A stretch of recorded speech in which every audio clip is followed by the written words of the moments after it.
Uh-oh.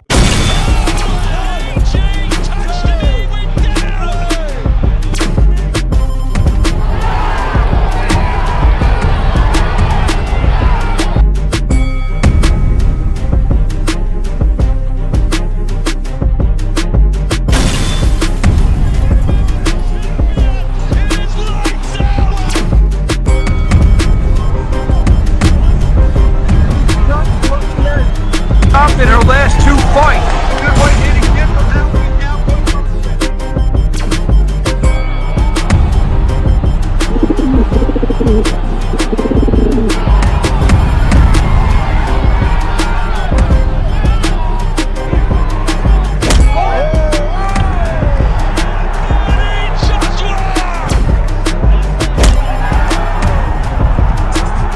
Welcome to the motherfucking relay. We're covering today's top boxing news.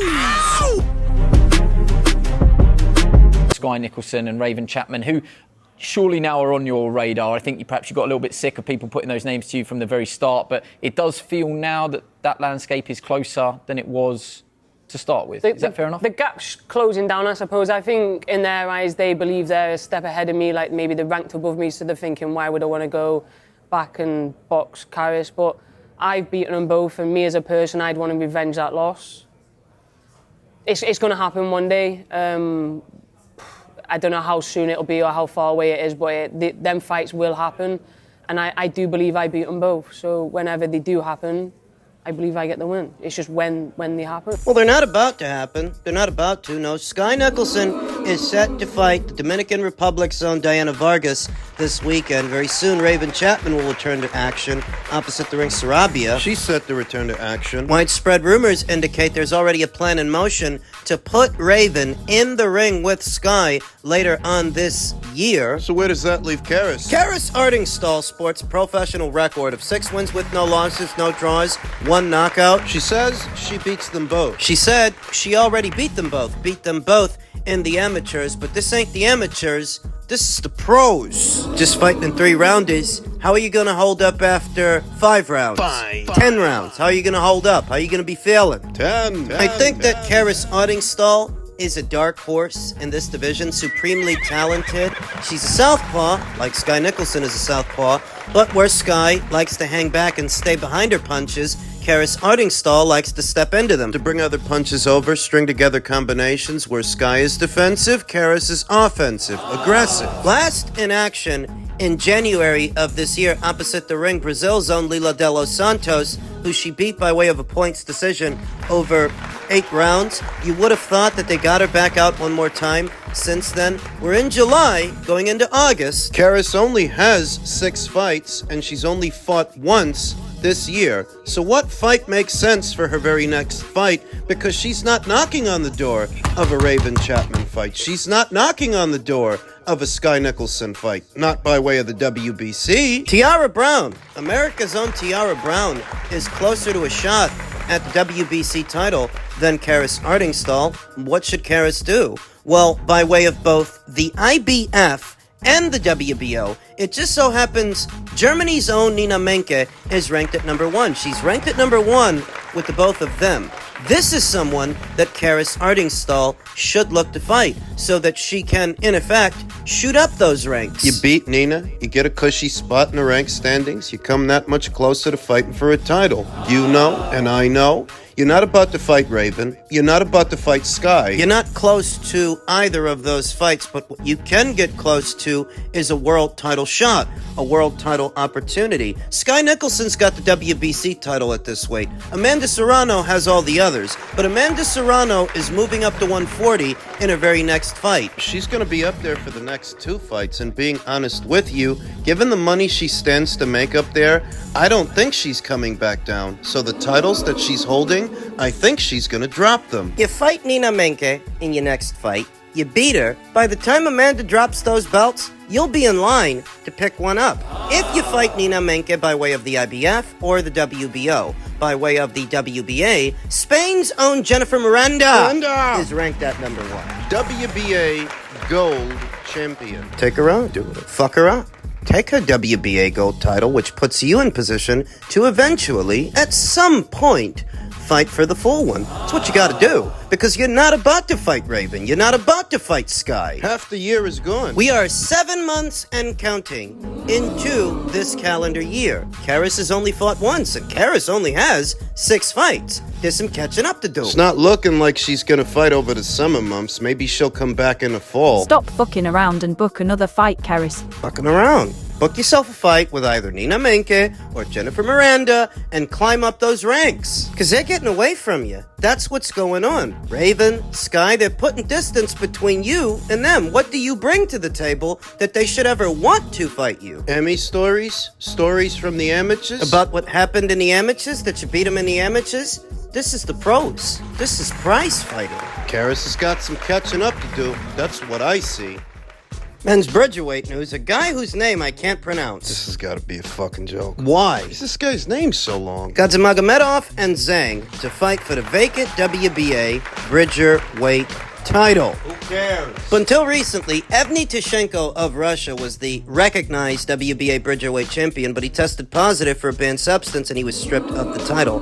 Now, Russia's Muslim Ghadzimagomedov and China's Zhao Chang will fight for the World Boxing Association Bridgerweight Championship on Friday, this Friday, in a huge showdown in Serpukhov, Russia. The fight will be the main event of the night and will put 2 powerful fighters face-to-face for the vacant Bridgerweight title, with the title vacant after former champion Evgeny Tishenko tested positive for banned substances. The 2 available qualifiers have been called to fight. Ghadzimagomedov is a Tokyo 2020 Olympic silver medalist in the 91-kilogram category. He turned pro in 2021 and has measured himself against much more experienced opponents with relatively easy victories overall. Chang is looking to make another splash in Russia after knocking out Evgeny Romanov this past February in a big way. The important away win earned him a starting opportunity, and now he wants to repeat the dose in Orleans. Ghadzimagomedov comes in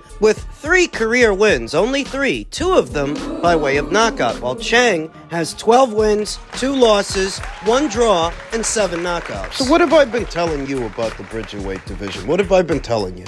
That the talent pool at Bridgerweight really ain't that deep, because here you have a guy who only has 3 fights, just 3, a grand total of 3 pro bouts, and another guy who got knocked out by Riyad Merhi. What? Riyad Merhi, the Belgium heavyweight, the guy from Belgium that Jared Anderson had that fight with in his last fight, that guy. He got knocked out by that guy, and he got knocked down hard off a counter left hand. Chang tried for the right and got countered with Riyad Merhi's left. That was way back there in July of 2021. Zhang sat out all of 2022. He returned to action in 2023, and he's had 2 fights since then. 2 fights, won both fights. Now he's fighting 3-0 Muslim Adamanapia. It's Ghadzimagomedov. Whatever. Long-ass fucking name. The WBA is assisting in the effort to try to gain this division, this new division, some traction, since the WBC by themselves haven't been able to. And they invented this. This is their baby.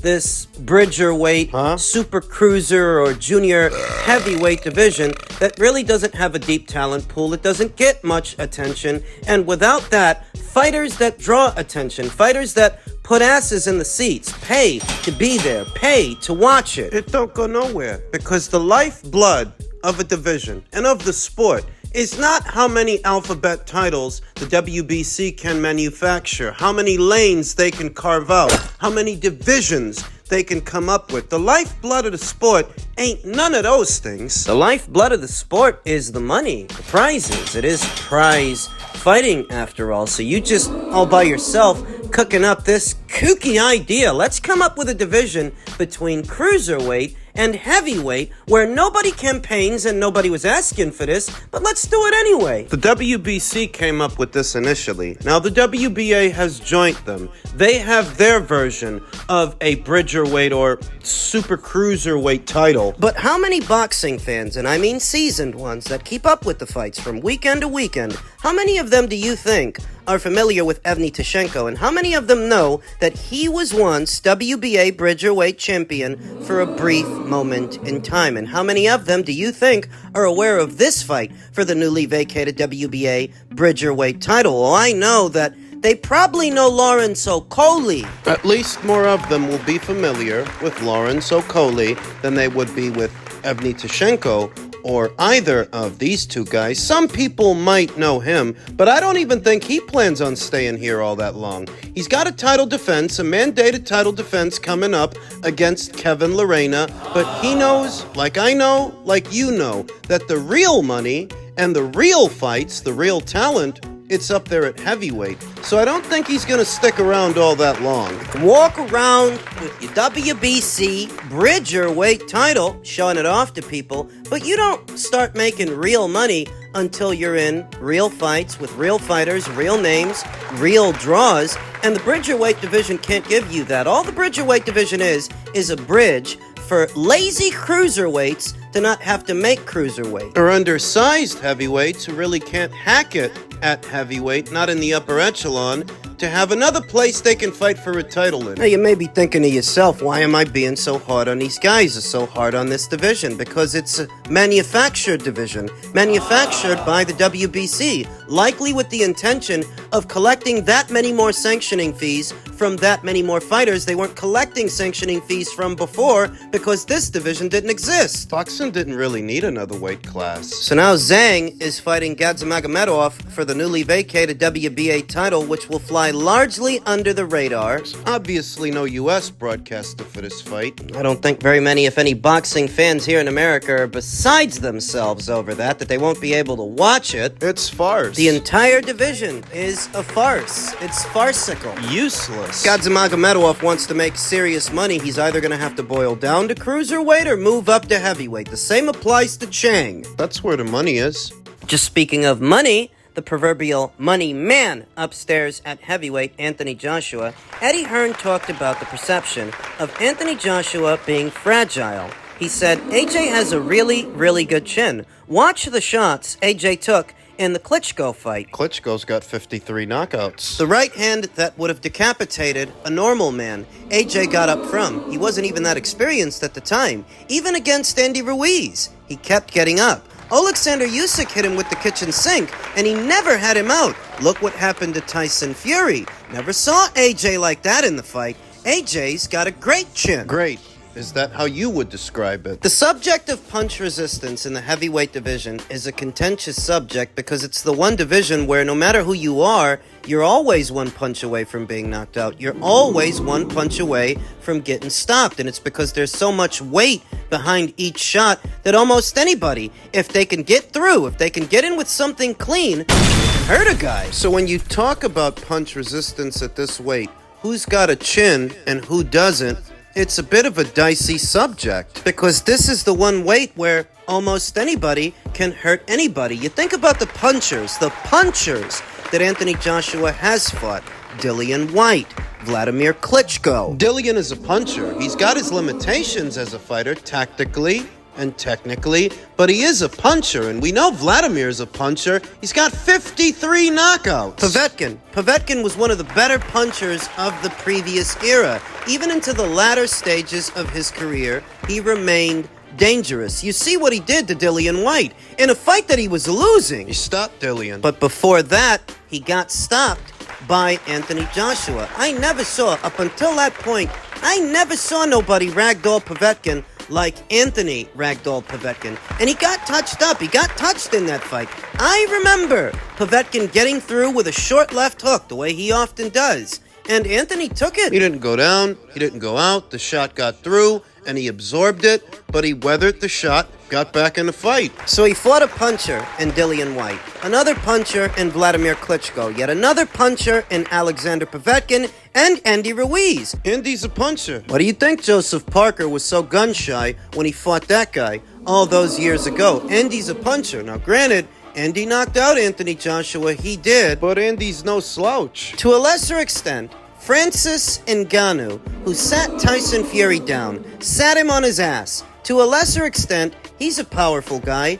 he's a puncher. What's your point? That if Anthony were as fragile as some people make him out to be, he couldn't have fought this many punches and only been knocked out once. Not if he were chinny, if he were fragile, if he had a glass jaw. He couldn't have gone in there with Dillian White, Vladimir Klitschko, Alexander Povetkin, and Ngannou. Not if he were chinny. You know who I think of as chinny? When I think of a guy who really can't hold a shot, he just can't take one, David Price. That's chinny. Robert Hellenius. I would describe those two guys as being chinny, that they don't hold the shot as well as some others, that there's a higher probability of them getting knocked out than somebody else. Those guys are chinny, but not Anthony. He couldn't have been in there with that many guys who can punch and that many guys who can brawl if he were chinny. So if he's not chinny, where did that perception come from? And it came from Andy Ruiz beating him, Andy Ruiz knocking him out. That's really where it originates. Now, what it reminds me of is when Lennox Lewis was knocked out by Oliver McCall, and when he was knocked out by Hasim Rahman here in America on the predication that he had been knocked out by those two fighters. People called him chinny. Their knee-jerk reaction was to run with it and say that Lennox Lewis is chinny. He's got a glass jaw and he can't take a shot. But you know, if he couldn't take a shot, I don't think he would have been able to go the distance with Ray Mercer. Lennox Lewis fought a lot of punchers. Ray Mercer, Tommy Morrison, Shannon Briggs, David Tua. Evander Holyfield 2 times. Hasim Rahman 2 times. Remember what the accusation is. The guy's chinny. Well, if the guy's chinny, if he just can't hold a shot, he wouldn't have been able to fight that many punchers and only have been knocked out twice. If he was chinny, they all would have knocked him out. Every single one of those guys. Because he can't hold a shot, and that's what being chinny is. Having a glass jaw. In hindsight, Lennox Lewis wasn't chinny, and Anthony Joshua isn't chinny. I wouldn't say that. So he's got this Daniel Dubois fight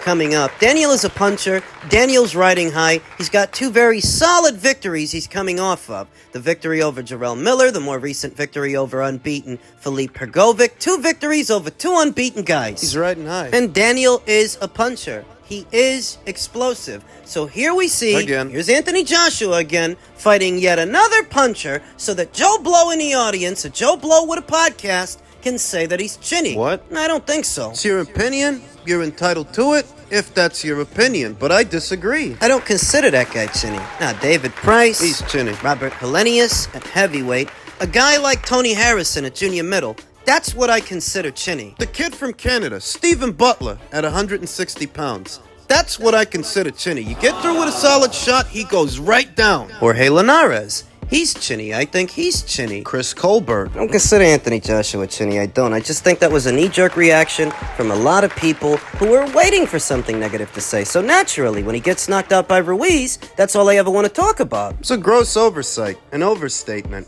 In the end, Wilder ended up getting knocked out more times than Anthony. What's he up to now, 3? 2 times by Tyson Fury, then lastly by Zhilei Chang. And what about Tyson Fury? Tyson Fury's been sat on his ass more times by more people than Anthony Joshua. Does that not make him chinny? Well, he ain't been knocked out. Not yet, but give him time, because Usyk might knock him out in the rematch later on this year. If he gets knocked out, he will have been knocked out the same number of times as Anthony Joshua. So if Anthony's supposed to be chinny, I guess Fury is too. Point is, I wouldn't say Anthony has the greatest chin or a great chin, but he's not chinny. I wouldn't say that.